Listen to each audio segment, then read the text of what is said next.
It's my feel-good breakfast show.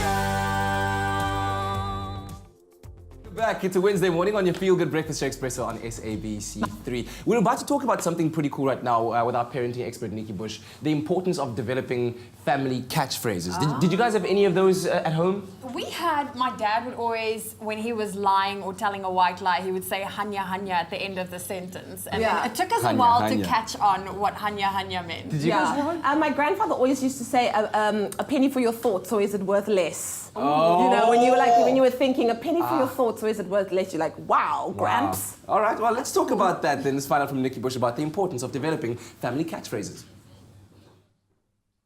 So this one is for all the parents out there. Have you noticed that the quickest way to make your child tune you out or is to go about sermonizing or even lecturing, nagging, or even preaching to them? Well, our very own creative parenting expert Nikki Bush is here this morning to help us develop short, memorable sound bites or catchphrases, so to speak, that grab your children's attention instead. Nikki, lovely to have you.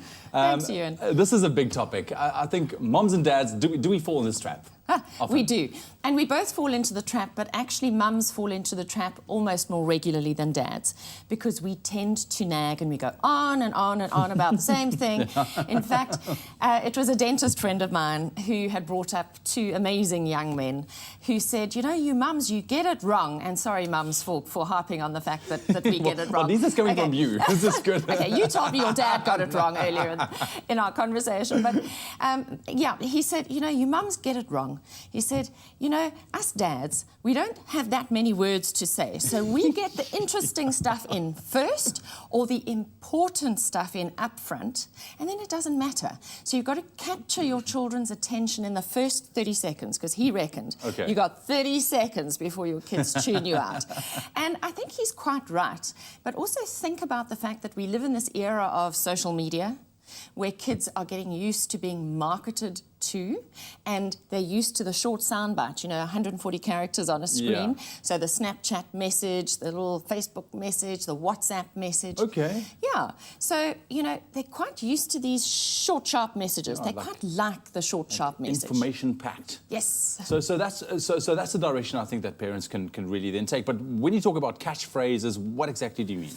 Well, let's start off at the beginning. I think everybody knows Barney the purple dinosaur. Yeah, if you've had a child who's a baby or a toddler. You will know. So think about two of those very popular catchphrases. We've got caring is sharing. So that's one that parents often cotton onto. So when their kids are stealing toys from each other, they go, what does Barney say? Sharing is caring. I must admit that's a big one in my house, especially with my two boys now becoming, you know, getting into their own and trying to start testing each other a little bit. So sharing is caring. And then the other one is clean up, everybody, everywhere. That's also a Barney one. And so, you know, as parents, we could get onto a big lecture about cleaning up and tidying it up and all of that. But maybe we have a little line that goes, take it out, put it back. Okay. Yeah, that's a nice one. Yeah. Take it out, put it back. So when you're finished, you've got to put it back. It's easy like that. Do it now, do it well. If you're going to bother to do it properly. Yeah. But I'm not going to sit and sermonize on that, because there would be lots of conversations around that over time which add to what that means. Yeah. Think about right now, I'm thinking Cape Town, water shortage. You can't lecture your kids every day about it. And yes, water is a scarce resource. But we have fun with that. And this was one that we had when I was a kid and there was a drought.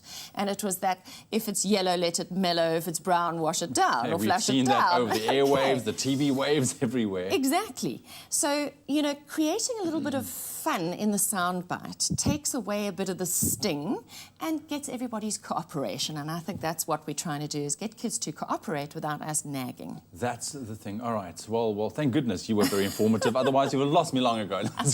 Nikki was joining us on your Feel Good Breakfast Show this morning. Stick around. We'll have more with Nikki a little bit later on. It's my feel-good breakfast show. Now, earlier on this morning, we spoke about the importance of connecting with your children using short, catchy phrases or sound bites, like Nikki likes to call them. We're back with Nikki Bush now, our creative parenting expert, to unpack this a little bit further. Nikki, very, very cool. So we've had some time to absorb this now and the short little information bites that you've given us. But once again, for those maybe viewers that's just tuning in for the first time, what exactly is those sound bites, and why are they so important for family life going forward? So, Ewan, we tend to fall into the trap of nagging our children, of preaching to them, sermonizing, and children today have very short attention spans. And if we insist on doing this long sermon to our children, this lecture, they tend to tune us out. And then our messages don't land. They're not sticky enough. They're not memorable enough.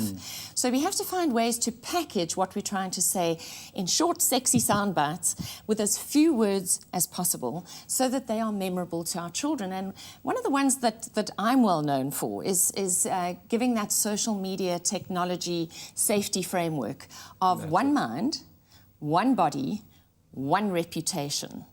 So instead of nagging your children and lecturing them when they go out to a party and they're 15 years old, for example, and telling them about all the dangers and the perils out there, you're handing over responsibility to your children to protect their mind, their body, and their reputation without making it a 10-minute lecture. A big deal, it's literally 27 odd characters.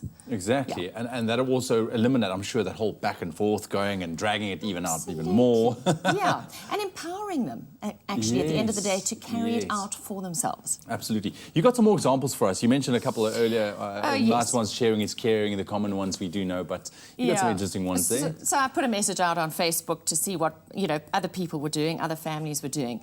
So there's the do it now, do it well. And how about this one? Work first, play later. That's the homework one. That's the homework one. Okay. Mom, I want to watch TV. Mom, I wanted to play PlayStation.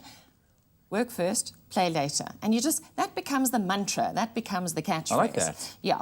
And here's one. If you sprinkle when you tinkle, be a sweetie and wipe the seatie.